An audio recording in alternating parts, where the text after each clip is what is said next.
दोस्तों, एक वैज्ञानिक एक बहुत बड़ा रिसर्च कर रहा था कि डर का मनुष्य के दिलो दिमाग पर किस हद तक और कितना गहरा असर हो सकता है। तो अपने इस रिसर्च को प्रैक्टिकल जामा पहनाने के लिए उसने मृत्युदंड के कैदी पर इसको एक्सपेरिमेंट करने की सोची।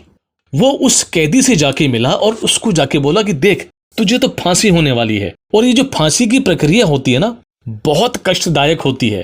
पहले तेरा 1 से 2 मिनट तक दम घुटेगा, दर्द होगा, फिर तेरे गले की हड्डी टूटेगी, तब तू कहीं जाके मरेगा। तो कैदी ने सोचा सच में तो बहुत कष्टदायक है।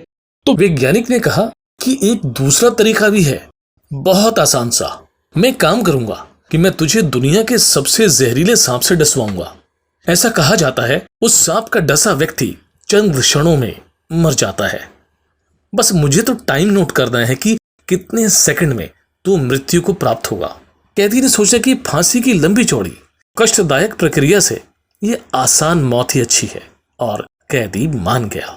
अब एक्सपेरिमेंट वाले दिन कैदी को बुलाया गया, कुर्सी पे बिठाया गया, उसके हाथ पीछे से बांध दिए गए और उसकी टांगे कुर्सी की टांगों से बांध दी गई ताकि वो हिल डुल ना सके। और जैसे कि फांसी में होता है ना, उसके चेहरे पर काला कपड़ा लपेट दिया गया। अब उसको बता दिया गया कि मनोवैज्ञानिक अंदर आ चुका है। तो जैसे उसने ये सुना कि मनोवैज्ञानिक अंदर आ चुका है, उसकी दिल की धड़कनें तेज हो गई, वो थरथर कांपने लगा। तभी मनोवैज्ञानिक कुर्सी के पीछे गया और उसने थैले में से एक नकली रबड़ का सांप निकाला और उसके गले में लपेट दिया और साथ में निकाले 2 पिन और उसके कंधे पे चुभो दिए। कैदी 10 सेकंड के अंदर मर गया। और जैसे ही ये सब लोगों ने देखा, सब के सब अचंभित हो गए कि ये कैसे हो सकता है। और जब कैदी के कपड़े को निकाला गया और जिस जगह पिन चुभाई गई थी उस जगह को देखा गया, तो वहां पर नीले नीले 2 निशान पड़ चुके थे, यानी कि वहां पर जहर उत्पन्न हुआ था।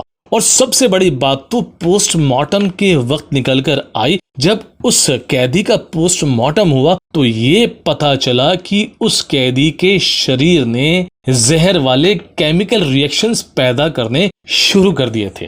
तो मेरे दोस्तों, मेरे भाइयों, इस कहानी से ये पता चलता है कि अगर डर आपके शरीर को, आपके दिल और दिमाग को काबू कर लेगा, तो फिर उसके ही तरीके से शरीर में केमिकल रिएक्शंस होना शुरू हो जाते हैं। और बहुत से लोग इस डर की वजह से अपनी जिंदगी खो बैठते हैं, जबकि वो बच सकते थे। तो माय डियर फ्रेंड्स, लाइफ में चाहे कुछ भी हो, प्लीज डर को अपने ऊपर हावी बिल्कुल मत होने दे।